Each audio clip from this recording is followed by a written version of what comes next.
तो sudoku solver, I hope everyone knows what sudoku is. Sudoku तो सबको पता है कैसे सॉल्व करते हैं, ठीक है। Sudoku solution must satisfy all the following rule. Sudoku में क्या होता है कि हर एक रो पे 1 to 9 डिजिट्स आने चाहिए, हर एक कॉलम पे 1 to 9 डिजिट्स आने चाहिए, और जो हर एक सब मैट्रिक्स है, जैसे ये वाले 3x3 के सब मैट्रिक्स है, इसमें 1 to 9 आना चाहिए, ठीक है। यही 3 रूल्स होते हैं सुडोकू में। और हमें क्या करना है कि हमें देखना है, हमें एक वैलिड सोल्यूशन निकालना है, right. Right a program to solve a sudoku puzzle by filling the empty cells. हाँ, तो हमें क्या करना है, और बहुत इंपॉर्टेंट पॉइंट ये है कि ये जो है कैरेक्टर का बोर्ड है, इंटीजर का बोर्ड नहीं है। इंटीजर का बोर्ड लग रहा है बट है इंटीजर का बोर्ड, ठीक है। हमें क्या करना है, इसको सॉल्व करके रिटर्न करना है। हमें एक ऐसा वैलिड सोल्यूशन निकाल के इसको रिटर्न करना है, ठीक है। तो ये हमारा क्वेश्चन है। क्वेश्चन तो क्लियर है आई होप सबको। तो मेरे पास सुडोकू में कुछ सेल्स तो फिल्ड होते हैं, ऑलरेडी प्री फिल्ड होते हैं कुछ सेल्स, जैसे ये हो गए, ये हो गए, ये हो गए। तो इन सेल्स के लिए मेरे पास कोई काम नहीं है, ठीक है। ऑब्वियसली फिल्ड है तो मेरे पास उन सेल्स के लिए तो कोई काम नहीं है। जो अनफिल्ड सेल्स हैं, हम सुडोकू में क्या करते हैं, हम हिट एंड ट्रायल यूज करते हैं, right. Hit and trial use करते हैं। इस केस में भी हम सेम करने वाले हैं। हम बेसिकली हिट एंड ट्रायल नहीं यूज करते, बेसिकली हम सारे पॉसिबिलिटीज देख लेते हैं कि उसमें क्या क्या आ सकता है। तो हम इस वाले पोजीशन के लिए हर एक पॉसिबिलिटी देखेंगे कि क्या 1 डाल सकते हैं, 2 डाल सकते हैं, 3 डाल सकते हैं। जो भी पोजीशन जो भी सेटिस्फाई कर रही होगी, हम उसको डाल के आगे बढ़ जाएंगे। आगे फिर यहाँ से वापस से सारी पॉसिबिलिटीज चेक करेंगे कि उसको डाल सकते हैं कि नहीं डाल सकते, कि नहीं डाल सकते, कि नहीं डाल सकते हैं कि नहीं, ठीक है। और जैसे ही अगर मान लेते हैं कि एक ऐसा पोजिशन आया जिसमें मैं कोई भी सारे 1 to 9 नहीं डाल पा रही हूँ, इसका मतलब क्या है कि मैंने पीछे कोई ऐसा डिजिट डाला था जो कि गलत था, तो हम उसको बैक ट्रैक करके उसके आगे की पॉसिबिलिटीज को देखेंगे। Exactly similar to N queens problem, ठीक है। देख लेते हैं। सबसे पहले हम क्या करने वाले हैं, हम 0,0 से स्टार्ट करेंगे। 0,0 से हम स्टार्ट करेंगे, बहुत ध्यान से सुनना, ये 0,0 से स्टार्ट करेंगे। But since my 0,0 is pre filled, मैं क्या करूंगी, आगे मूव ऑन करूंगी। आगे कहाँ पे, नेक्स्ट कॉलम पे। नेक्स्ट कॉलम पे R, C+1 पे मूव ऑन करूंगी मैं। Next column when means what, same row next column means R, C+1 पे। R, C+1 मीन्स 0,1 पे मूव ऑन करूंगी। 0,1 पे मैंने मूव ऑन किया, वापस से देखा कि ये भी प्री फिल्ड है, तो मैंने क्या किया, नेक्स्ट कॉलम पे मूव ऑन किया, दैट इज 0,2 पे। 0,2 मेरा अनफिल्ड है, तो यहां से मैं चेक करना स्टार्ट करूंगी। मैंने 1 चेक किया, क्या मैं यहाँ पे 1 प्लेस कर सकती हूँ। अब किसी भी सेल पर कोई नंबर प्लेस करने के लिए हमें चेक करना पड़ेगा, क्या चेक करना पड़ेगा, रो चेक करना पड़ेगा। यहाँ पे ऐसा नहीं है कि थोड़ा बहुत रो मतलब R तक चेक कर लिया या समथिंग, यहाँ पे मैं पूरा रो चेक करना पड़ेगा, ठीक है। पूरा रो चेक करना पड़ेगा, पूरा कॉलम चेक करना पड़ेगा, और ये वाला जो सब मैट्रिक्स है इसको चेक करना पड़ेगा। इनको चेक कैसे करते हैं वो बाद में देखते हैं, अभी बस ये ध्यान लगा लो कि हमें चेक करना पड़ेगा, और हम ऐसा कोड लिख लेंगे जो ये चेक कर सकता है, ठीक है। तो हम यहाँ पे हमने जब देखा कि 1 तो मेरा रो में भी नहीं है, 1 मेरा कॉलम में भी नहीं है, 1 मेरा सब मैट्रिक्स में भी नहीं है, तो हम 1 को प्लेस करके आगे बढ़ जाएंगे। तो हमने 1 को प्लेस कर दिया। 1 को प्लेस कर दिया तो मेरे पास यहाँ पे क्या आ जाएगा, 1, कलर बदलते हैं, 1। यहाँ पे मैंने 1 को प्लेस किया एंड मैं आगे बढ़ जाऊंगी। आगे बढ़ने का क्या मतलब है कि यहाँ पोजिशन पे 1 प्लेस कर दिया, तो आगे मतलब R, C+1 पे, दैट इज 0,3 पे मैं मूव ऑन करूंगी। 0,3 again it is an unfilled cell, तो मैं यहाँ से 1 को ट्राई करूंगी। क्या मैं 1 को प्लेस कर सकती हूँ, बताओ। No ma'am. सेम रो पे आ जाएगा, बिकॉज रो पे तो हमने ऑलरेडी प्लेस कर दिया है। सेम कॉलम में भी आ जाएगा, एक जगह पे से भी हमारा फॉल्स आ जाएगा, तो हम उसको प्लेस नहीं कर सकते। तो 1 पे तो प्लेस नहीं, 1 तो प्लेस नहीं कर सकते। 2 प्लेस कर सकते हैं, यस मैम, टू क्वेश्चन। 2 कर सकते हैं, तो 2 हम प्लेस कर देंगे। यहाँ पे हमने क्या किया, 2 को प्लेस करा और यहाँ से आगे बढ़ गए। 2 से आगे बढ़ेंगे कैसे, 0,4 पे आगे बढ़ जाएंगे। 0,4 मतलब next cell. 0,4 since it is prefilled, तो हम 0,5 पे चले जाएंगे। 0,5 से अगेन सारी पॉसिबिलिटीज ट्राई करेंगे। 1 को ट्राई करेंगे, 1 तो नहीं प्लेस कर सकते। 2 को प्लेस करने की ट्राई करेंगे, सेम कॉलम सेम रो पे आ रहा है, तो 2 को भी प्लेस नहीं कर सकते। 3 को प्लेस कर सकते हैं, बताओ। 3 मेरा नो सेम मैम। कॉलम में आ रहा है, ठीक है, नो। तो 3 भी प्लेस नहीं कर सकते। 4 को प्लेस कर सकते हैं, बताओ। 4 को प्लेस कर सकते हैं, तो मैंने क्या किया, 4 को यहाँ पे प्लेस किया एंड हम आगे बढ़ गए। आगे बढ़ गए, चलो मैं यहाँ से दिखा दूंगी, ठीक है, इसके बाद यहाँ से। तो 4 से आगे बढ़ेंगे तो कहाँ पे पहुंचेंगे हम, 0,6 पे। 0,6 से अगेन सेम चीजें ट्राई करेंगे। 1 नहीं प्लेस कर सकते, 2 नहीं प्लेस कर सकते, 3, 3 यहाँ पे 3 कर सकते। 3 मेरा सेम रो पे आ जाएगा, तो 3 भी प्लेस नहीं कर सकते। 4, 4 मैंने प्लेस नो ऑलरेडी मैम। कर दिया, तो ये भी नहीं कर सकते। 5, नो 5, मैम, ऑलरेडी 5 है। हाँ 5 ऑलरेडी है, तो 5 भी नहीं कर सकते। 6, कर 6 मेरा सकते सेम हैं। सब मैट्रिक्स में आ रहा है, नहीं कर सकते। 7, मैम 6 क्यों नहीं कर सकते? सेम मैट्रिक्स में आ रहा है सेम इसलिए। सब मैट्रिक्स में आ रहा है ना। सुडोकू में ने क्या बताया कि same submatrix row and column check करना पड़ेगा ना हमें। यहाँ पे रो कॉलम और सब मैट्रिक्स 6 आ रहा है यहाँ पे, तो हम नहीं कर ओके। सकते। ठीक है, तो 8 8 कर सकते हैं प्लेस, 8 कर यस मैम। सकते हैं ना, 8 कर लेंगे हम प्लेस। नो नो मैडम, हाँ बोलो, नहीं आएगा मैम 8 भी। क्यों? एक तो इसलिए आ जाएगा। मैम सेकंड रो से थर्ड कॉलम में भी आ रहा है मैम। भाई जिसमें फिल करना है ना उस मैट्रिक्स में चेक करना होता है। अरे ये देखो, ये वाले पे चेक करेंगे हम।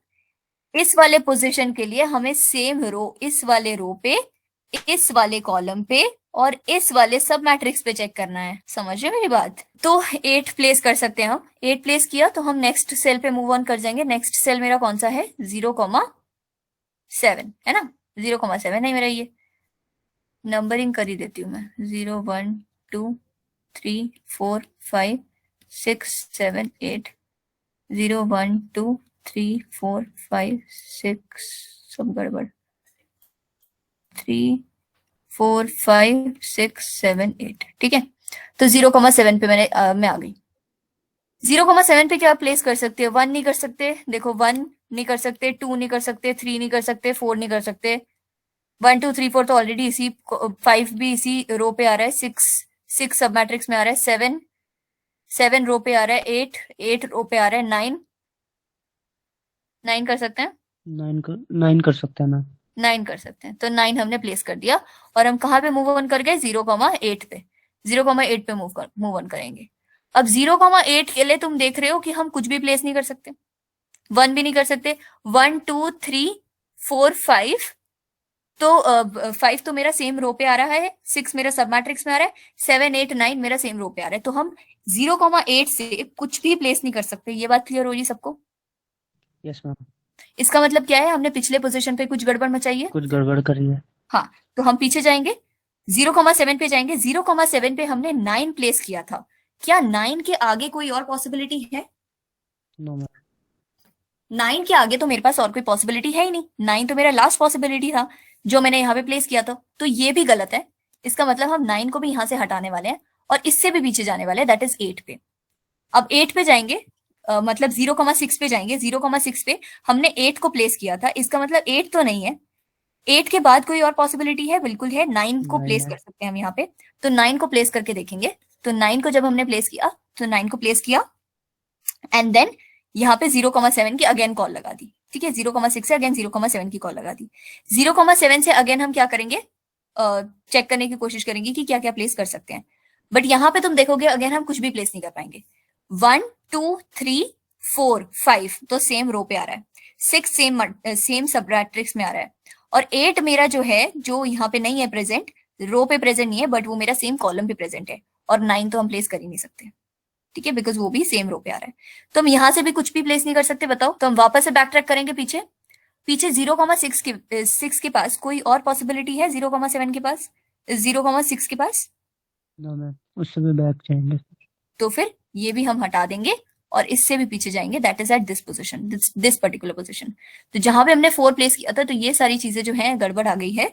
तो हम यहाँ से जहां पे हमने 4 प्लेस किया था, यहाँ पे जब 4 प्लेस किया था, यहाँ से अब हम 5 प्लेस करने का ट्राई करेंगे। 5 तो नहीं कर पाएंगे, 6 कर सकते हैं, है ना। यहाँ पे हम 6 प्लेस कर सकते हैं। तो हम 6 प्लेस करके and so on and so fourth ऐसे ही करेंगे। बात समझ आ रही है? अब मुझे क्या बताया गया है, यहाँ पे मुझे कोई ऑल पॉसिबल सोल्यूशंस वाली चीज नहीं है। यहाँ पे हो सकता है कि जो मेरा सुडोकू है उसमें ज्यादा, एक से ज्यादा सोल्यूशंस है। ठीक है, तो बट मुझे उससे कोई मतलब नहीं है। ठीक है, बट मुझे उससे कोई मतलब नहीं है कि उसमें कितने सोल्यूशन है। मुझे सिर्फ एक सोल्यूशन निकालना है और उसको रिटर्न करना है। ठीक है, तो मैं क्या करूंगी कि इसका जो रिटर्न टाइप रखूंगी ना, उसको वॉइड, इसको बुलियन रखने वाली हूँ। बुलियन क्यों रखने वाली हूँ मैं? कि अगर मेरा जो रो है, बेसिकली अगर मेरा कभी भी रो 9 के बराबर पहुंच रहा है, इसका मतलब मैंने पूरे सुडोकू को फिल कर दिया, यस और नो। और हम कैसे कॉल लगा रहे हैं? हम हमेशा ही कॉल लगाएंगे R C+1 पे। R, C+1 पे हम हमेशा कॉल लगाने वाले हैं। तो जब हम इस पर्टिकुलर पोजीशन से R, C+1 पे कॉल लगाएं, तो हम आउट ऑफ मैट्रिक्स जाने वाले हैं, यस और नो। R मेरा क्या होगा? 0, and C+1 will take me to 9, जो कि पर्टिकुलरली सेल एग्जिस्ट नहीं करता। तो हम क्या करेंगे, when my C is equal to 9, this is a corrective base case. इसको हम क्या कहेंगे, करेक्टिव बेस केस। ठीक है, ये करेक्टिव बेस केस में क्या होगा, जब मेरा कॉलम 9 के बराबर हो जाएगा ना, तो मैं कॉलम को 0 पे सेट करूंगी और R को इंक्रीमेंट कर दूंगी। इससे क्या होगा कि मैं कॉल तो हर बार एक ही लगाऊंगी, बट मेरा जब ये आउट ऑफ मैट्रिक्स चला जाएगा तो ये करेक्ट होके क्या कहाँ आ जाएगा, उसके करेक्ट पोजीशन पे आ जाएगा। दैट इज मेरा row will be equal to 1, that is incremented by 1, and my column will be starting from 0। बात समझ आइए, करेक्टिव बेस केस। तो ये दोनों चीजें हो गई। और एक और चीज, हाँ, बूलियन के बारे में बता रही थी मैं। देखो, मान लेते हैं कि अगर मेरे पास मान लो कि यहाँ पे अगर मैंने 9 प्लेस किया होता तो मेरे पास मान लो कि ट्रू आंसर आ जाता। मान लो कि मेरे पास यहाँ पे 9 प्लेस करने के बाद यहाँ इस वाले पोजीशन पे 9 अगर मैंने प्लेस किया होता तो मैं पूरे मैट्रिक्स को फिल कर पा रही थी और मेरे पास एक वैलिड आंसर आ रहा होता। तो मैं यहाँ से क्या रिटर्न करने वाली हूँ, ट्रू। तो मेरे पास जो ये 0,5 वाला सेल है उसके पास क्या आ जाएगा, 0,5 वाले सेल पे मैंने 1 2 3 4 की तो कॉल लगा ली थी, 1 2 3 सॉरी 4 वाले पे मेरे पास ट्रू आ जाएगा। तो क्या मुझे 1 2 3 4, तो ये वाले तो मेरे चले नहीं थे, 4 वाले से मेरे पास ट्रू आ गया। तो क्या मुझे यहाँ से 5 की कॉल लगानी चाहिए या नहीं? ऑब्वियसली अगर मेरे पास एक सोल्यूशन आ जाता है तो मैं उसी को रिटर्न कर दूंगी, मेरे पास दूसरे सोल्यूशंस को एक्सप्लोर करने की कोई नीड नहीं है। यस और no, is this point clear to everyone? तो बेसिकली अगर मेरे पास कहीं पे भी ट्रू आता है तो मैं उसको डायरेक्टली रिटर्न करने वाली हूँ और बाकी के पॉसिबिलिटीज हैं उनको एक्सप्लोर नहीं करने वाली। ठीक है, तो यही थी सारी बातें। और बाकी सारी बातें कोड लिखने के वक्त कर लेंगे। ठीक है, सबसे पहली बात, ये जो है एक कैरेक्टर का बोर्ड है, ये आपको ध्यान रखना है। तो यहाँ पे जो 1 2 3 4 आपको चेक करने होंगे वो भी कैरेक्टर्स में ही चेक करने पड़ेंगे। ठीक है, because this is a character board. तो सबसे पहली बात हमें क्या करना है कि हमें एक सॉल्व फंक्शन बनाना है और उसमें क्या पास करेंगे, 0,0 से हम सॉल्व करना स्टार्ट करेंगे एंड ये बोर्ड पास कर देंगे। ठीक है, 0,0 एंड बोर्ड पास कर देंगे एंड वॉट एवर, हमें कुछ भी रिटर्न नहीं करना। ठीक है, यहाँ पे हमें कुछ भी रिटर्न नहीं करना। बेसिकली अगर मेरे पास ये सॉल्व कॉल लगाने के बाद अगर ये सॉल्व हो रहा है, because it is guaranteed that it will have an input board will have one solution, at least one solution तो होगा ही होगा, ये हमें पता है, क्वेश्चन में गिवन है, कंस्ट्रेंट है ये। ठीक है, तो ये सॉल्व वाला फंक्शन कॉल लगाने के बाद हमारे पास एक सोल्यूशन आ जाएगा और हमें कुछ भी रिटर्न नहीं करना, ये बोर्ड हमें रिटर्न नहीं करना, बिकॉज यहाँ पे जो है वो वॉइड है, तो हमें कुछ रिटर्न नहीं करना। पब्लिक, यहाँ पे हमने रिटर्न टाइप क्या डिसाइड किया है, बूलियन डिसाइड किया है, and solve int r int c and character type board. हमने क्या डिसाइड किया था कि हमने एक करेक्टिव केस लगाना है। करेक्टिव केस क्या होगा, जब मेरा आर जो है, सॉरी, जब मेरा सी जो है 9 के बराबर पहुंच जाएगा, बिकॉज मुझे पता है कि मेरा 9x9 का ही सेल होता है हमेशा, 9x9 का ही हमेशा सुडोकू होता है, तो मैं डायरेक्टली यहाँ पे 9 लिख सकती हूँ, बोर्ड डॉट लेंथ वगैरह लिखने की जरूरत नहीं है। ठीक है, तो जब मेरा सी 9 के बराबर हो जाएगा, हम क्या करेंगे, आर को इंक्रीमेंट करेंगे एंड सी को 0 कर देंगे ताकि उसका करेक्ट पोजिशन पर हम उसे पहुंचा सके। और बाकी मेरा बेस केस कब होगा, बेस केस तब होगा जब मेरा जो आर है that is coming equal to 9। जब मेरा आर 9 के बराबर हो जाएगा, बताओ, जब मेरा आर 9 के बराबर हो जाएगा तब मैं ये कह सकती हूँ कि मैंने पूरा ग्रिड जो पूरा जो सुडोकू है वो फिल कर लिया, यस और नो? Yes ma'am. ठीक है, तो उस केस में मुझे क्या रिटर्न करना है, उस केस में मुझे ट्रू रिटर्न करना है। ठीक है, बिकॉज यहाँ पे मेरा बूलियन है, बूलियन रिटर्न टाइप है, तो उस केस में मुझे ट्रू रिटर्न करना है। बाकी केसेस में मुझे क्या करना है, देखो, मुझे सबसे पहले एक तो कैरेक्टर टाइप में मुझे लूप लगाना पड़ेगा। तो character i is equal to 1 से स्टार्ट कर सकते हैं हम, i less than equal to 9 and i plus plus. ठीक है, कैरेक्टर में हमने लूप लगाया 1 2 3 4 5 6 7 8 9 पे।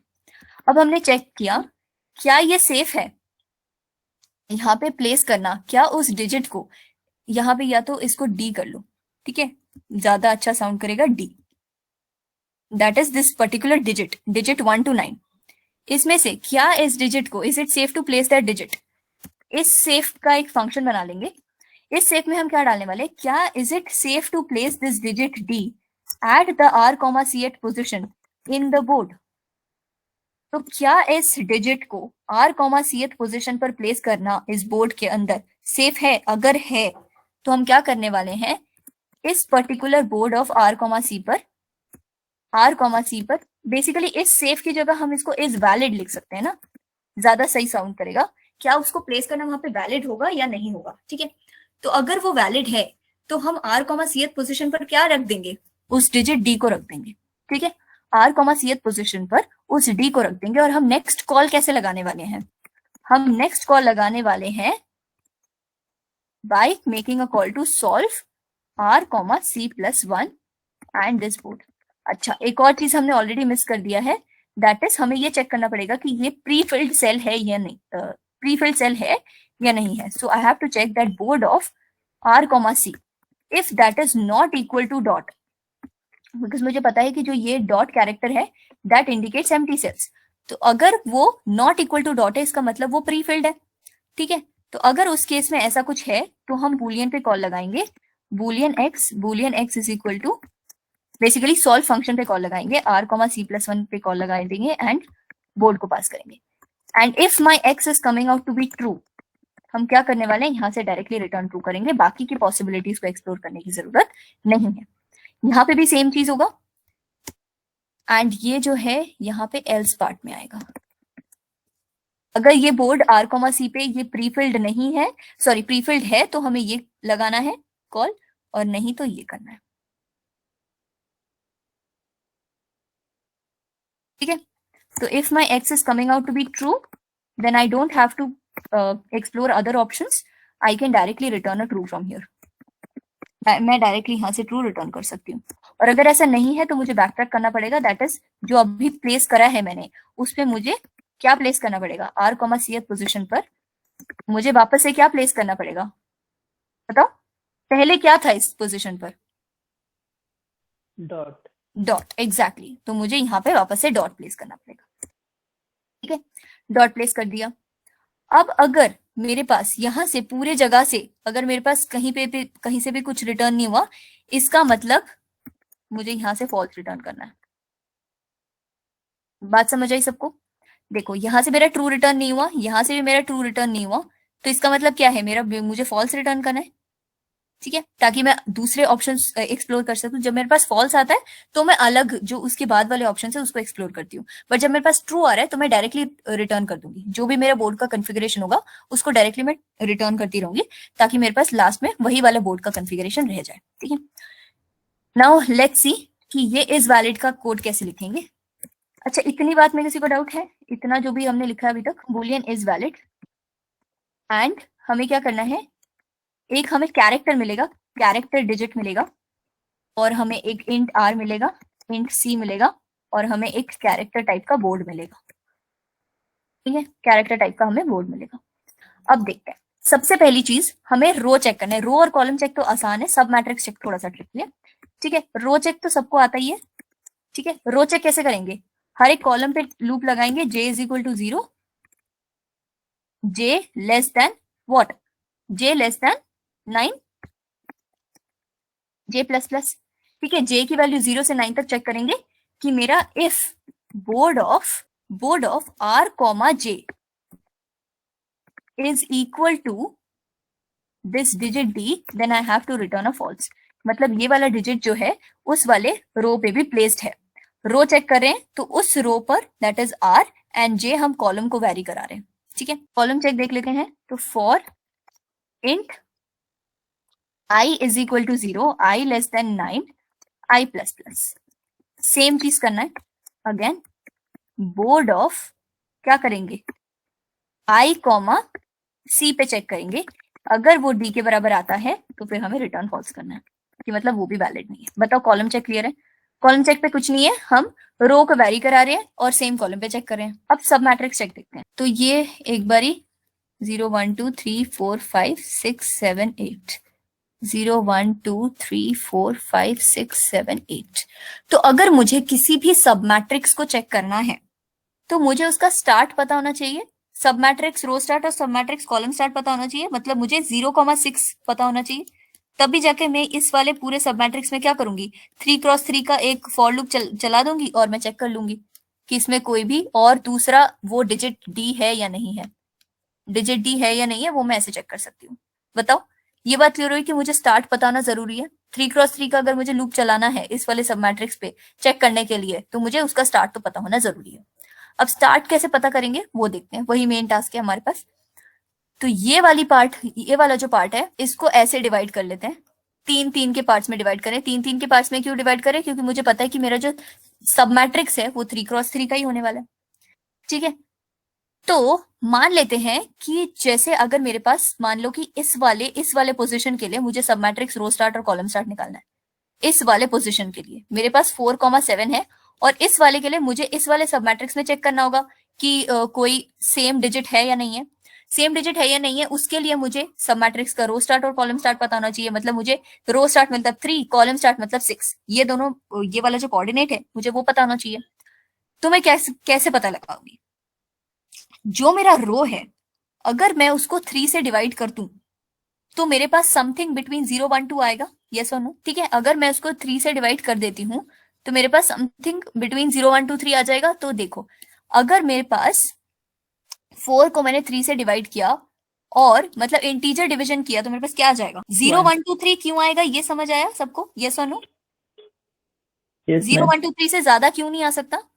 क्योंकि मेरा जो मैक्सिमम कोऑर्डिनेट है दैट कैन बी 8x8, 8,8, ये वाला जो पोजीशन है, इसको अगर हम 3 से डिवाइड करेंगे तो क्या आ जाएगा? 2।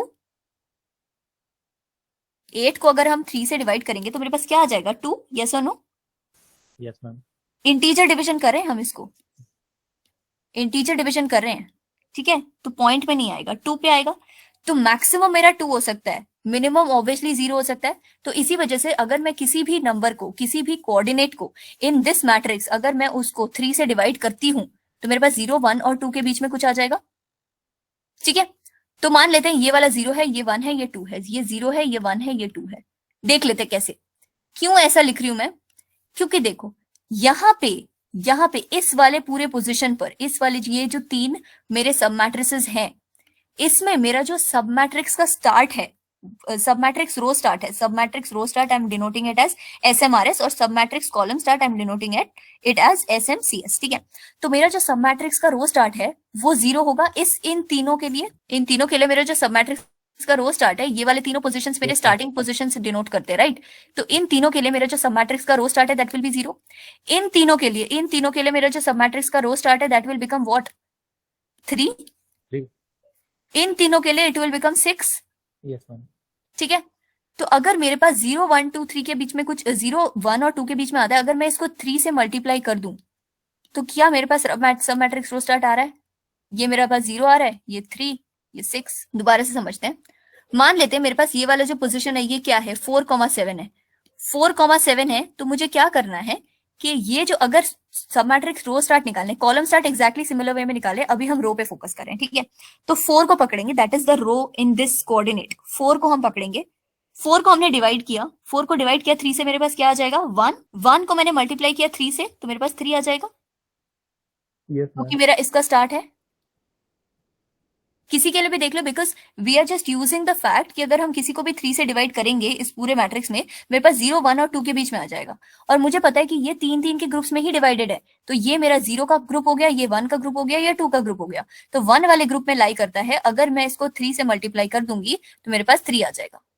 मान लेते हैं अगर मुझे यहाँ वाले का सब मैट्रिक्स रो स्टार्ट निकालना है, सब मैट्रिक्स रो स्टार्ट निकालना है, तो ये वाला कोऑर्डिनेट कौन सा होगा? 7,1।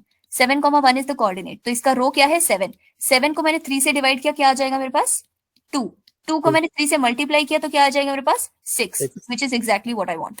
तो मुझे क्या करना है? जो भी मेरा रो है उसको डिवाइड करना है 3 से, फिर उसको मल्टीप्लाई करना है 3 से। अब ये ऑब्वियसली ये कटेगा नहीं, बिकॉज ऑब्वियसली ये क्या है? मेरा इंटीजर डिवीजन है, इंटीजर डिवीजन है। बात समझ आ रही है ये बात? Yes ma'am. और सिमिलरली कॉलम के लिए क्या करेंगे? कॉलम को divided by 3 multiplied by 3, same चीज करेंगे। क्यों करेंगे ऐसा? देखो, मान लेते हैं कि इसके लिए हम कॉलम निकाल रहे हैं, ये कोऑर्डिनेट क्या है? 1,7। इसको थोड़ा सा क्लियर करते हैं। मान लो ये कोऑर्डिनेट मेरा क्या है? 1,7। 7 को अगर मैंने 3 से डिवाइड किया तो क्या आ जाएगा मेरे पास? 2। 2 को मैंने मल्टीप्लाई किया 3 से, क्या आ जाएगा? 6। तो मेरे पास क्या है? ये कॉलम स्टार्ट तो मेरा 6 ही है। सिमिलरली अगर मैं मान लो इस वाले पोजीशन, इस वाले तो ये तो कॉलम स्टार्ट हो गया, यहाँ पे यहाँ वाले पोजीशन पे देखते हैं, दैट इज 4,2। 4,2 के लिए मैं 2 को पकड़ूंगी, ऑब्वियसली मेरे को कॉलम अगर स्टार्ट निकालना है तो 2 divided by 3 is going to be what? Integer division 2 by 3, zero exactly 0 multiplied by 3 is 0। तो मेरे पास क्या आ जाएगा? मेरा जो कॉलम स्टार्ट है दैट इज 0 ओनली, यस और नो? और रो स्टार्ट मेरा क्या आ जाएगा? 4 divided by 3 multiplied by 3, 4 divided by 3 will be 1, 1 multiplied by 3 will B 3। तो मेरे पास क्या आ जाएगा? 3,0, 3,0 is exactly what I want. तो मेरा फॉर्मूला क्या बना? अगर मुझे सब मैट्रिक्स रो स्टार्ट निकालना है तो मुझे जो भी रो है वो पकड़ना है, डिवाइडेड बाई 3 मल्टीप्लाइड बाई 3, ये इंटीजर डिवीजन होगा। सब मैट्रिक्स कॉलम स्टार्ट में column divided by 3 multiplied by 3। बताओ समझ आया? Yes ma'am. तो सब मैट्रिक्स रो स्टार्ट में मुझे निकालना है submatrix row start is equal to जो भी मेरे पास रो है divided by 3, row divided by 3 multiplied by 3, और जो भी मेरे पास कॉलम है सब मैट्रिक्स कॉलम स्टार्ट, इसमें भी मुझे क्या करना है? Column divided by 3 multiplied by 3। अब नॉर्मल मैं 3 क्रॉस 3 का लूप चला सकती हूँ, 0 less than 3 i plus plus, and for int j is equal to 0, j less than 3 j plus plus. Normal 3 cross 3 का लूप लगाया and I check what if my board of SMRS plus I and SMRC submatrix column start plus J, अगर मेरा यहाँ पे कहीं पे digit भी आ जाता है तो मैं क्या करूंगी? Return false. अगर मेरा कहीं से भी रिटर्न फॉल्स नहीं होता है देन आई रिटर्न। ये नॉर्मल 3 क्रॉस 3 का लूप चलाया मैंने और मैंने देख लिया है कि ये वाले पोजीशन पर मेरा D है या नहीं है। बताओ ठीक है? तो चलो इसको सबमिट करते हैं। एग्जाम्पल टेस्ट केसेस, अच्छा इसमें एक ही एग्जाम्पल टेस्ट केस है ना, इसको डायरेक्टली सबमिट करके दें। ठीक है, तो ये सबमिट हो रहा है। खुद से एक बार कोड कर लेना इसको।